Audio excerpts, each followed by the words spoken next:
बिस्मिल्लाहिर्रहमानिर्रहीम। अस्सलाम वालेकुम फ्रेंड्स, कैसे हैं आप सब।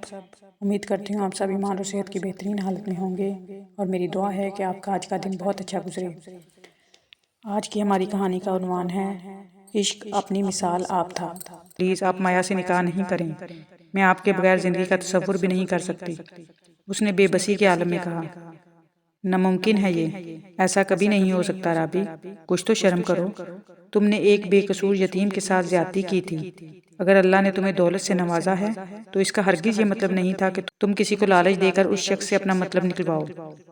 ये तुम्हें जेब नहीं देता था राबी, तुम एक सैयद ज़ादी हो।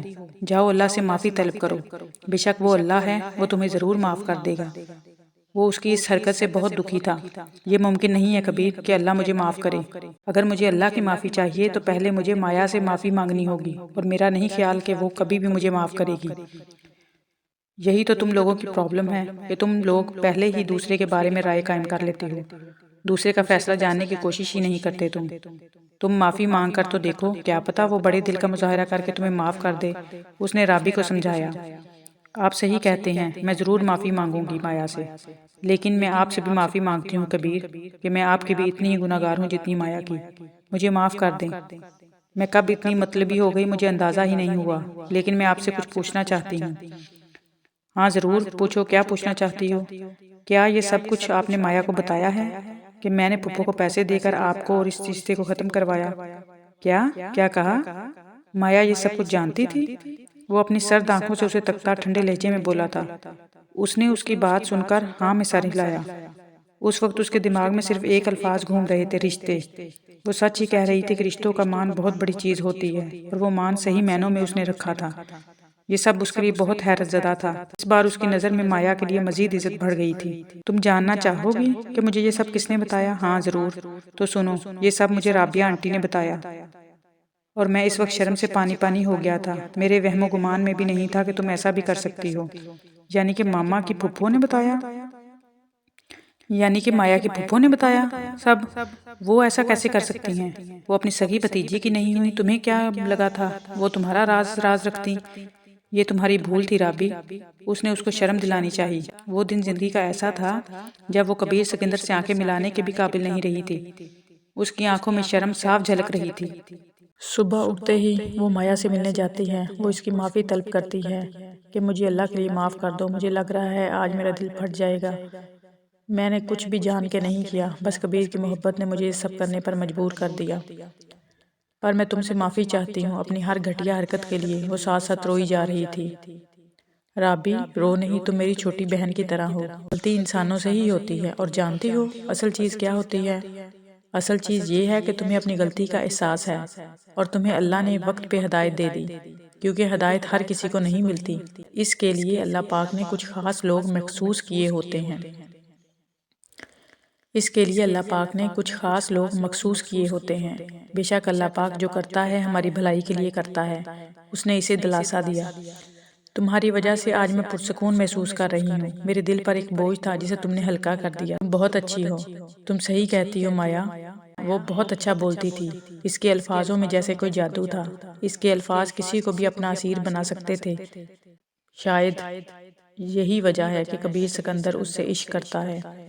माफ़ कर दो मुझे माया बेटी, मैं जानती हूँ मैंने बहुत गलत किया तुम्हारे साथ। मैंने तुम्हें अपने मफाद के लिए हमेशा इस्तेमाल किया, यहाँ तक तुम्हारी खुशियों तक कुर्बान कर दी।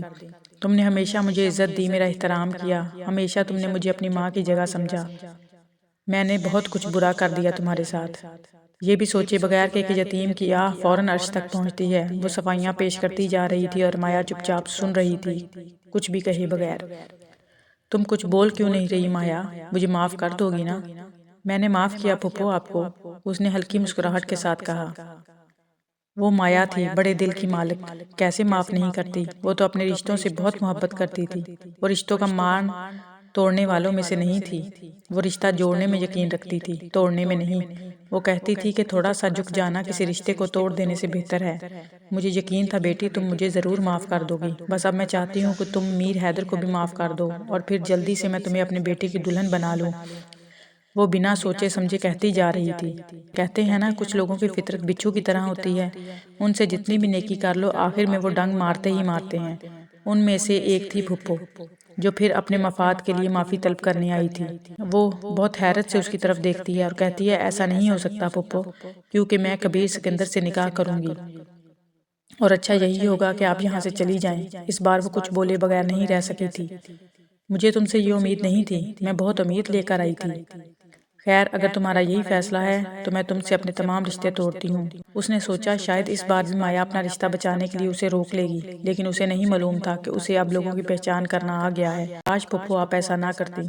पुप्पो की इस हरकत ने उसे मजीद तोड़ दिया था। अब वो घड़ी आ चुकी थी जिसका उन्हें बेसब्री से इंतजार था। हाँ, आज उन दोनों का निकाह था। वो दोनों एक होने जा रहे थे, एक हलाल और पाक रिश्ते की शुरुआत करने जा रहे थे। माया, जल्दी करो, नीचे मेहमान आ चुके हैं। जी ताईजान, मैं तैयार हूँ, राबी ने कर दिया है मुझे तैयार। अरे वाह, माशाल्लाह, बहुत हसीन लग रही हो तुम बेटा। वो सफ़ेद और गोल्डन कलर के लहंगे में मलबूस, चेहरे पर हल्का सा मेकअप, हाथों में गजरे पहने क़यामत लग रही थी। राबी, जाओ माया को ले आओ। जी अम्मी। राबी की आंखें नम हो रही थी। माया, तुम्हारा बहुत बहुत शुक्रिया, तुमने मुझे माफ़ किया। अल्लाह तुम्हें कबीर के साथ हमेशा खुश रखे। चलो चलो नीचे, अम्मी बुला रही हैं, निकाह का आ गए हैं।